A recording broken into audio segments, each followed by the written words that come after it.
ములుగు జిల్లాలో వారం రోజులుగా భారీ వర్షాలు పడుతున్నాయి. లోతట్టు ప్రాంతాలు జలమయమయ్యాయి. వాగులు వంకలు పొంగి పొర్లుతున్నాయి. చెరువులు నిండిపోయాయి. వెంకటాపురం మండలంలోని భద్రాచలం మార్గంపై ప్రవహిస్తోంది గోదావరి వరద. పాలెం వీరభద్రవరం మధ్య కుక్కతోగు వారధి, బోధాపురం కొండాపురం మధ్య వారధులు మునిగిపోయాయి.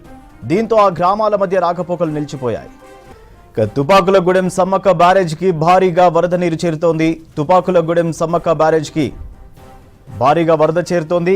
9,98,220 క్యూసెక్కుల ఇన్ఫ్లో వస్తోంది.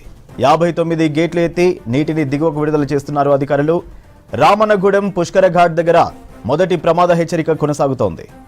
రెండో ప్రమాద హెచ్చరికకు చేరువలో వరద ప్రవహిస్తోంది. ప్రస్తుతం నీటి మట్టం 15.63 మీటర్లుగా ఉంది. 15.82 మీటర్లకు ప్రవాహం చేరుకుంటే రెండవ ప్రమాద హెచ్చరిక జారీ చేస్తారు. మారుమూల అటవీ ప్రాంతమైన కలిపాక వాగు ఉప్పొంగుతోంది. దీంతో జిన్నెల వాగుకు వరద తాకిడి పెరిగింది. తిప్పాపురం, పెంకవాగు గ్రామాలకు రాకపోకలు నిలిచిపోయాయి. 3 రోజులుగా సీతారాంపురం, ముత్తారం గిరిజనులు జలదిగ్బంధంలోనే ఉంటున్నారు. ప్రధాన రోడ్డుపైకి వరద నీరు చేరడంతో మండల కేంద్రం వెంకటాపూర్తో వీరభద్రవరం, రామచంద్రాపురం, ఆలుబాక, సూరవీడు, ఎదిరా, తిప్పాపురం, బోధాపురం పంచాయతీల పరిధికి చెందిన గ్రామాలకు రాకపోకలు నిలిచిపోయాయి. ఇక అటు ఏటూరు నాగారం మండలంలోని ఎలిశెట్టిపల్లి, బానాజీ బంధం గ్రామాల మధ్య జంపన్నవాగు ఉధృతంగా ప్రవహిస్తోంది. దీంతో 2 గ్రామాల మధ్య రాకపోకలు నిలిచిపోయాయి.